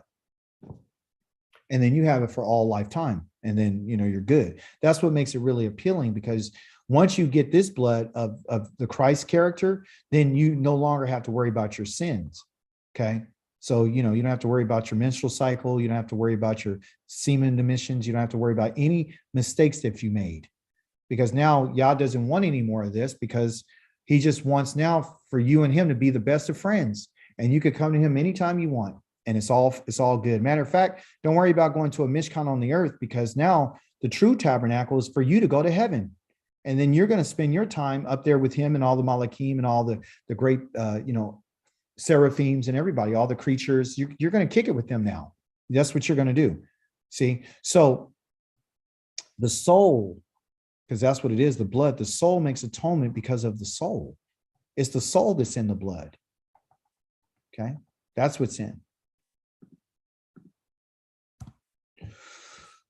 This is what Yahweh told him in the Torah portion. He said, speak to Aaron and his sons, and you tell all the people of Israel, tell them that this is what Yahweh has ordered. This is a command. When someone from the community of Israel slaughters an ox, a lamb, or goat inside or outside the camp without bringing it to the entrance of the tent of meeting to present it as an offering to Yahweh before the tabernacle of Yahweh, he is to be charged with blood. It's a crime for a person to make any offerings outside of bringing it to Yahweh. He has shed blood, and that person is to be cut off from his people. The reason why he did this is because they were worshiping goat demons. And Yah feels very strongly about animals, and he cares about their souls. That's why he doesn't want blood just shed anywhere. And he said, if you did go hunting and you killed something, you're supposed to take the blood and pour it out and cover it with a far to cover it. You're supposed to cover it. You're supposed to honor it by covering it. But any type of sacrifice that is made outside of the camp, and somebody decide they want to sacrifice something outside the camp, Yah says, I'm cutting you off from your people. You're going to get divorced from your people. I'm cutting you off. There's also some other things about blood you need to understand. There's 6 things that Yahweh hates, 7 that he actually abhors, meaning detest. Okay. A haughty look, a lying tongue, hands that shed innocent blood. That's what I wanted to show you.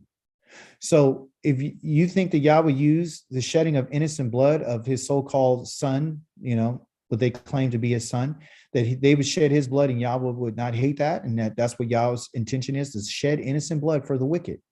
Yah will never do that. Yah hates the shedding of innocent blood. Yah hates the fact that Israel was the people who were going around killing their children and sacrificing to a god called Moloch. Yah hates that. He hates that they were giving their children over to gods. He hates those things. And he hates a wicked heart that plots wicked schemes and swift to running to do evil, a false witness who lies with every breath, okay, meaning his character, and him who sows strife among his brothers. He hates those people. That's what he hates. Okay. Well, let's put it all together. Since we have all this information, let's really tie it in now. So there's one goat that goes to Yahweh and there's one goat that goes to La Azazel. One of the things that I failed to tell you or to mention to you is this, which I want to share with you, is that Yahweh says that, tell me if you can see my screen. When it talks about the destructive behavior, okay, and being wild, okay, this is the behavior of the people that are around us. I didn't put this in the screen. I had it over, we went over like 75 slides. It says this, Yahweh said to Moshe, speak to the people of Israel and tell them, I am Yahweh your Elohim. Why does he keep saying this? He's going to say this in chapter number 19. He's going to say it in chapter number 20. He's going to say it all the time. He keeps saying it, I'm Yahweh your Elohim. You are not to engage in the activities found in the land of Mitzrayim where you used to live. You are not to engage in the activities found in the land of Canaan where I'm bringing you, nor are you to live by their laws. When it says their laws right here, folks, these are what they would call, I'll write it here for you.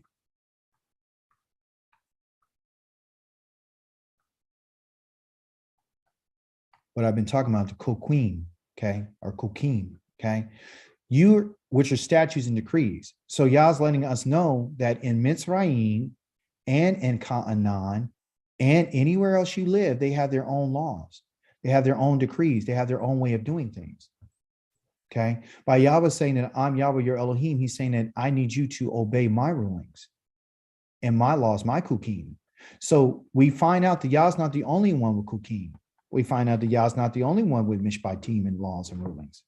Every other place in the world has its own kukim. It has its own laws. The land of Canaan had it. The land of Mitzrayim had it. The land of the United States of America, the land of China. All these places have ways that they do things. But Yah says you are to do my laws. Okay, you're to guard my laws and my rulings, my mishpatim, the way that I do things. He says if a person does them, he will have life through them, not death. You'll have life through them. Okay, the Torah and the laws and mishpatim and the kukim of Yahweh's ways is in order to bring life to people. It's not to bring death. It's to bring life. If you violate the laws of Yah, then he says that will bring your death. It makes sense to me. He says none of you is to approach anyone who has a close relative in order to have sexual relations. So this whole entire chapter, and I'm not going to read it all, talks about how they had sex with each other, okay, in the land of Egypt. The fathers were having sex with the daughters, and the fathers were having sex with the daughter-in-laws. The fathers were having sex with their sons' wives. The sons were having sex with their mothers, and the fathers were having sex with everyone. Everyone was having sex with each other. Everyone was having sex with animals. Women were laying down with animals and sheep and goats and bulls and horses and mules and donkeys. Everyone's having a great old time. Okay. And he talks about this nakedness that you're not supposed to uncover. So in our Torah portion, we found out how Yah's trying to cover our transgressions and our uncleannesses. And then he tells us later on that these other things I don't want you to do, because these behaviors that he mentions in chapter number 18, which you've already read, are very destructive to the community. It's very wild. It's very goat-like behavior. They're indiscriminative. They don't have any control. They're untamed. They're unfettered. Okay. So Yah's letting us know that if you are my people, you have to be a certain way. I have to tame you. Okay. So our people were doing these things. Our people were literally doing the things that he told them not to do. So, in terms of everyone's thinking, when he said, I chose you not because you're the most of people, or I didn't choose you because you're righteousness. Yah got a group of people that he wanted to take that were uncontrollable so I can tame them and I can bring them into the land that I told them. Okay. So the land is literally like a place where we can lay down and pasture ourselves. Like he can pasture us there and we can have the best of those things. Okay. So the shepherd is trying to lead us back to our land. But what happened was a whole bunch of goats went into the land, a whole bunch of untamed and unfettered people. Okay. And he doesn't want that to go back into his land. So he's giving you and I the heads up today to say, The practices of the nation and where you live at right now, they're teaching you everything that I'm telling you not to do. So you're okay with pornography. You're okay at looking at pictures of women with no clothes on. He talks about uncovering. Women are more, they're less modest today than they were yesterday. Okay. It's more, if you notice, more and more is coming off. More and more is coming off. More and more is being shown. And not just women, men are very vulgar. Everyone's into their muscles, they're into their body, how they look and all this kind of stuff. Yah's people are not the people who's supposed to be doing these types of things. Okay. Yah put the children of Israel, he says, I'm putting these people out of these lands because of the things that they're doing. It's not because of how righteous you were. The land is going to vomit you out. So Yah is letting us know that the reason why you're out of the land, and I need to let you know, because you, for whatever reason, you guys are coming out of Christianity, and for whatever reason, you think that you're righteous, and you think that I'm being mean by telling you all the things that you guys were doing, and that you're still doing, that you're acting like I don't see, and I do see it. Okay, I know what you're doing. I know when you're looking at different programs, and I know what what's in your heart. Men and women. I know what you're doing, but Yah has said this in the book of Ezekiel. This is part of our Haftarah. Listen to some of the things that Yah said that these people are doing. He asked Ezekiel, are you prepared to judge? Are you prepared to judge the city drenched in blood? Why were drenched in blood? Because they were killing innocent people. Then you make them realize how disgusting all her practices are. Say that Yahweh Elohim says, the city that sheds blood within it, or within yourself, thus speeding your own doom. And that makes idols for yourself that defile you. You're guilty because of the blood you shed. We talked about the blood. You're shedding blood. You defiled by your idols, because that's who causes you to be defiled. So the ways of your idols is what's causing you to be defiled, that you've made. It is your behavior. So if you follow a God that allows you to do these things, you'll do it. You shorten your days. Remember, we read in Psalms 90 that your days, you need to learn how to count them. Well, you cut your days short. You've completed your years. Therefore, I have made you an object of scorn for the nations and the laughing stock at every country. Those close by and those far away will taunt you. You have such a defiled reputation and such a great disorder. Okay. And the leaders of Israel and you are all use their power in order to shed blood. They want to make everybody silent. So if they make light of fathers and mothers in the city. What do you mean by making light of fathers and mothers? Meaning that the fathers and mothers can tell their children something and their children tell them, F you. I'm going to do what I want to do. Yeah. The fathers and the children of the fathers and the mothers, I want the children to listen to me. If you're listening live, understand this. The moment you make light of your father and your mother, you have broken Yah's covenant. You have. They offer, listen, they possess or oppress of foreigners. They wrong orphans and widows. Yah said, if you ever did anything to an orphan or widow, I'll kill you. Exodus chapter number 22, verse 22. Read it for yourself.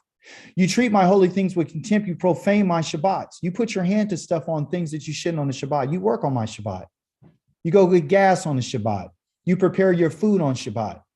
You treat everything that I told you with contempt. In you, people gossip to the point of inciting bloodshed. You guys have nothing positive to say. You're like acting like goats.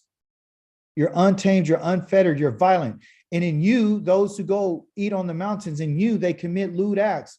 They did a whole bunch of stuff.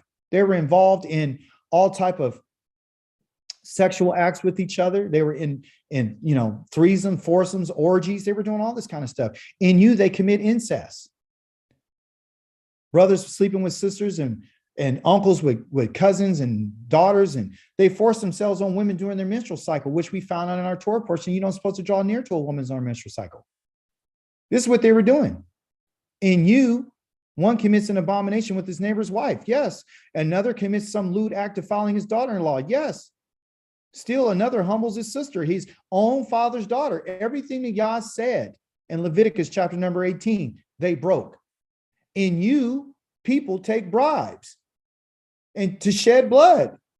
That's all. Instead of doing that which is right, let's take the bribe and let's lie and kill this person so we can take over. You demand and accept interest on loans. If someone is in your family and they're Israel, you don't supposed to accept interest on a loan. You can loan it to them, but you don't supposed to put no interest on a loan, not to any one of Yahweh's people. In greed, you make profits off your neighbors by extorting them, and you have forgotten me. says Yahweh. So all these behaviors, okay, all these behaviors, and I'm not going to continue to read them. You can read them for yourself. Is that which their idols have caused them to do. Yes, Anzanya. Brother Chica, I just wanted to, you were talking about the goat demons and the separation of the goat and stuff. And just letting you know, it says too in Isaiah 34 verse 14, the Most High is speaking of Babylon in the last days. And it says that goat demons shall breed each other. There too the Lilith shall repose and find herself a resting place. So it's just like more proof of what you were saying about how that separation, Yes. Weren't coming back into the land. Yes. It's a separation. Thank you, Azania. Yes. That would have been like another 3 or 4 slides. Listen. So what we're seeing here, let me see. Someone asked a question. Let me see. What book and chapter were you reading from? Oh, Ezekiel chapter number 22. Ezekiel chapter number 22 tells you about all the lewd acts that our people were doing. We're not innocent. Our ancestors are not innocent at all. Okay. So those things in which they were doing, if you and I are the survivors of these people, listen to me carefully. You and I have residue. It's residue of us. It's the same bloodline. It's the same thing that's coming through. Okay. So we have residue and behaviors that are very much like that. Okay. When Yah asked for those 2 goats, and we're going to close on this, the Christians choose the scapegoat because they don't want to die for their sins. They rather send someone else to die for their sins. They say that Christ is the scapegoat, the one that was sent out into the wilderness to bear their sins. So according to what the Torah says, Christ is really the one that's sent out to Azazel, if that's the truth. Okay. And this was sent on the Day of Atonement. What I'm finding in my studies was this. You got to choose, okay? Listen to me carefully. You and I have to make a choice. The lots have to be thrown, okay? Just like Aaron had to throw, right? Right? You got to find out which one. They're both the same, okay? And you got to figure it out. You got to figure out this. Do you want to be the one that's Akkad to la Yahweh, meaning the one for Yahweh, or the one to Yahweh, or do you want to be Akkad, the one who's sent to the wilderness? A lot of people think that the one sent to the wilderness is the one that escaped. And guess what? They didn't. They're the ones who are bearing the sin in the wilderness. The one that's given to Yahweh, if you remember what's on the priest's head, he has a gold plate on its zitz, and it's called Kadosh La Yahweh. The same words, La Yahweh, meaning to Yahweh, to him or for him. Okay. The one that Yahweh chooses that's the one that you want to be. You want to be the goat that's sacrificed. You don't want to be the scapegoat. You don't want to take the sins and run off into the wilderness and never be allowed to go into the land. The one that stands before Yahweh is the one that Yahweh wants.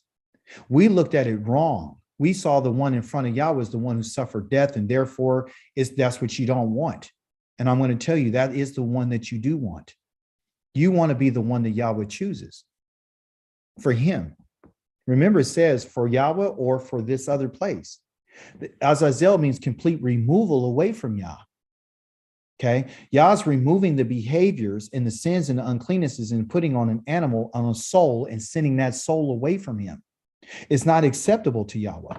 The one that got accepted to Yahweh is the one that Yahweh chose for himself, the one who didn't have any sin on it. That's why I got the picture. That's why I put these 2 pictures up here, because I wanted you guys to understand that you and I have to pick, and you and I have to make a choice.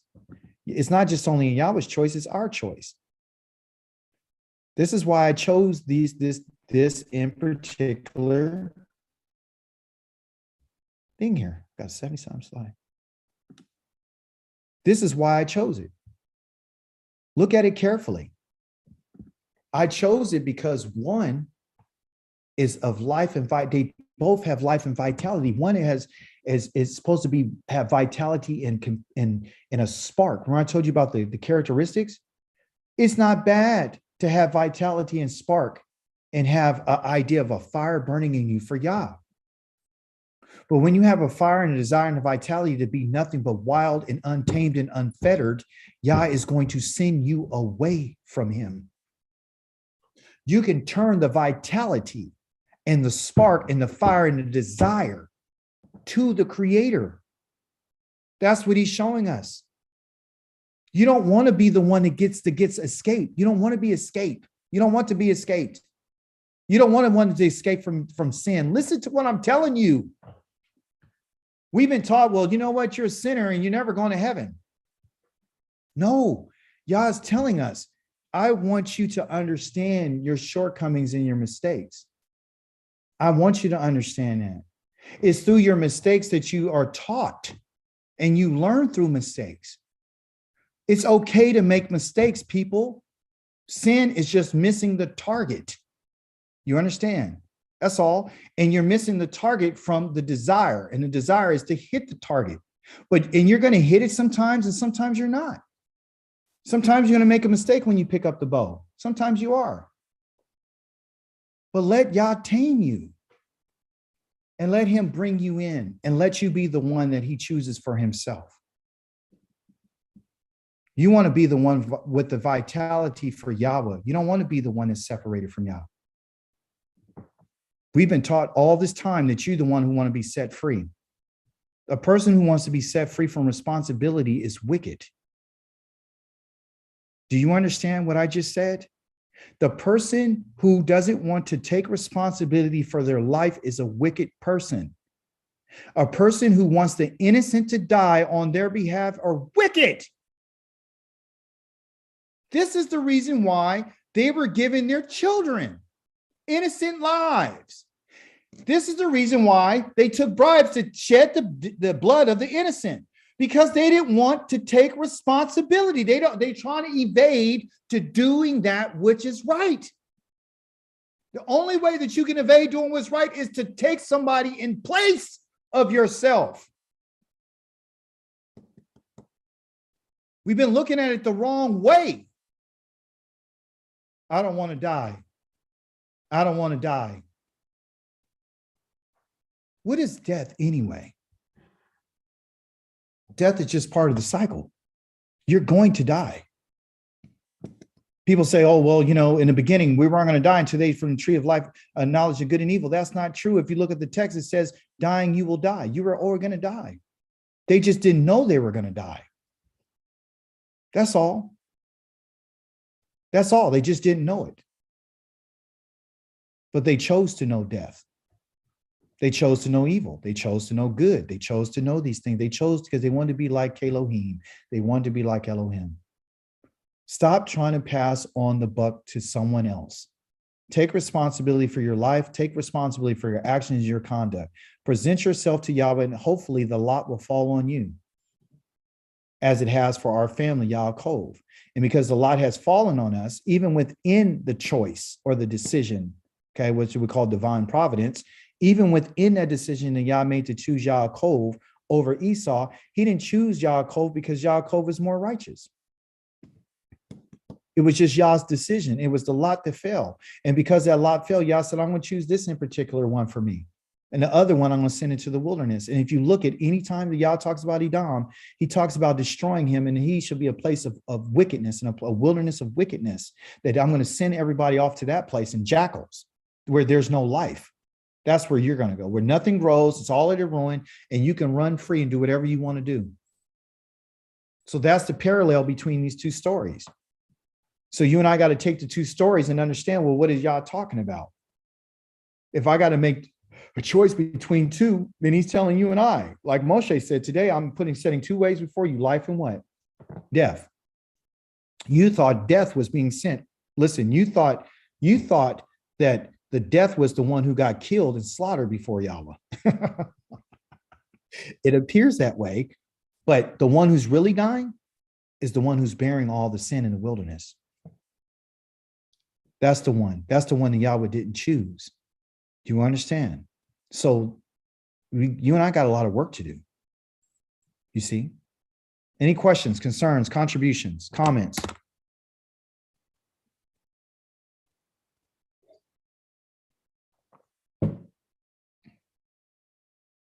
I guess Shabbat. everyone has died. It's silent. Hi. No. Shabbat Shalom. Shabbat shalom, Claudia. Hi. No, I must say that this teaching was really inspiring. It was really powerful. It was amazing. I must say that. The explanation that you gave about the two goats, Azazel being the meaning to move away, it just falls in line with when Yahweh asks us to bring to him spotless. Yes. You know, yes, it's if you bring in a lamb or if you bring in whatever hood, whatever it is, it has to be spotless and it has to be without blemish. So, and that's what he wants. So it falls really in the same context. And I mean, that was a great explanation because I always wanted to really understand it. And you really hit the nail on it was great. I mean, and thank you for that. Thank you. And then you start speaking about when Yahweh speaks about cutting off from Israel and putting to death. Yes. These two. I mean, I was always wondering where he uses cutting off from your people and putting to death. And it was always like, why sometimes we are put to death and why sometimes we are cut off. And it makes so much sense what you said. So to me, what I'm understanding is that at the end of the day, when you do the sin, you are still going to die, but it's going to go further, as in you're going to be cut off. You're not going to be resurrected. I mean, I'm not sure, but you will be, but you're not going to be as part of Israel, right? It's going further than that. Yes, and that's the part that's really sad for me is like when I found out that when he says that means exterminate, that means I'm going to exterminate you. Right. And you're not going to be gathered to your people. So you're a pool of people. If you belong to a group, I'm going to cut you off from that group, even in death. And that is, and again, what I'm saying, it is so sensible because you also brought us to look at how when he's like David, Abraham, when they die, see what he's saying to them. They are going to be, even Moshe, that they're going to be joined to their ancestors, to their people. Yes. So it's, wow, it's amazing. And then you continued by speaking about the soul is in the blood. And this illustration that you gave about the evaporate, it was just amazing. Thank you. Toda Rabah. Kiss my brother for me. That's beautiful. Thank you. Mm-hmm. Absolutely. Thank you for that contribution. Azanya, I see your hand up, Akoti. And I would just like to ditto what the sister said. I mean, it was just really a wonderful lesson on just so many levels. And I got so much definition of what it means to not be gathered to your people. And it was just really resounding. And I just appreciate that so much because I don't know, that's kind of like an opaque thing. And you should be gathered to your people. What does it mean? And it kind of falls into a comment that I want to make about, it's just like there's like right now we just only have access to one dimension or one world, but there's obvious that there are many other I guess realities, and I guess that's what we were talking about, being cut off from them. But maybe one day, one of the things that really I like about this chapter is that it really speaks to the power of Levi. And I'm speaking most specifically about Leviticus 16, verse 22, and I'm reading out of the JPS, when it says, talking about the Azazel goat, and it says, thus, the goat shall carry on it all of their iniquities to an inaccessible region, and the goat shall be set free in the wilderness. And like when I read that, I always I don't know, maybe it's my really great imagination, but I always imagine that Levi has access to other places and other dimensions and things like that the other tribes don't have, that they really do know the secrets of the Most High. And so, yeah, that's powerful. Yeah, that's the truth. yeah. That is, I mean, because they were very close. Thank you for that. They were very close to him, and you know, they're the ones who joined Yahweh to the people, right? And we find that there's in the Torah portion, guys, there's a lot. I mean, I just scratched the surface on a few things.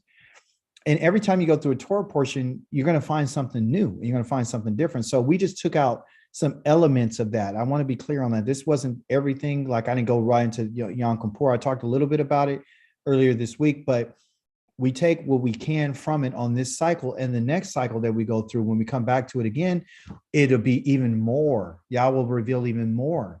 So I've been in this for 8 years now, and I'm going into my 9th year. And every time I go in these cycles, Yah is showing me something else.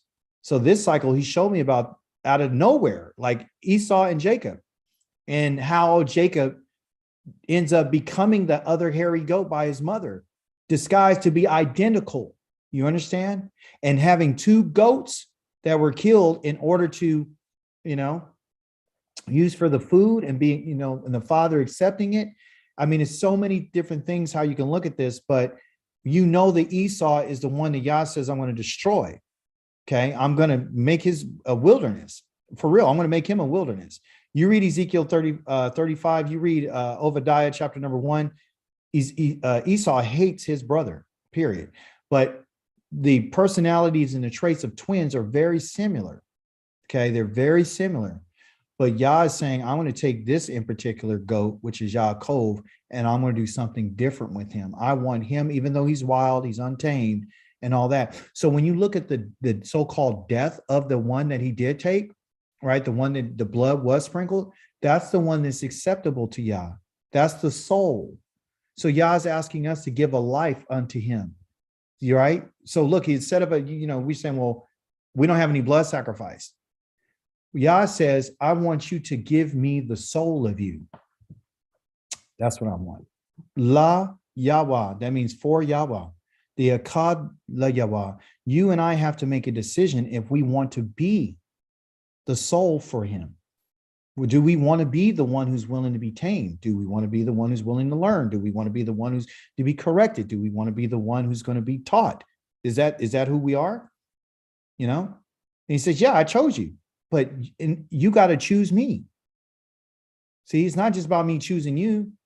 So go back to your first thing, Azania, where you said, well, he knows that he sent us here to worship these gods, wood and stone. He says, but you're going to do that. But he said, you want to be like them? Certainly not going to happen. That's what Israel wants to do. If they want to create gods that don't exist, he says, fine, go serve those so-called gods. Because then after he sends them there, he says, where's your God? You're in trouble now. Where's your gods? Call out to, where are they? He's making fun of them. He's mocking them when he says this, because they don't exist. We make them exist in our minds. See? So the soul of us is in our blood. So if you want to, make an offering, and you think about it, like David said, he said, sacrifice and offerings thou didst not want, but you opened up my ears so I can hear. That's what I want. The first thing I want you to do is open up your ears so you can hear what I'm saying to you.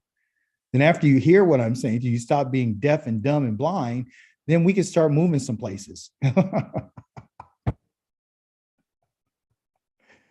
Give me your soul. Anyone else? We got Hebrew class today. I hope I inspired somebody to say, I want to come to class.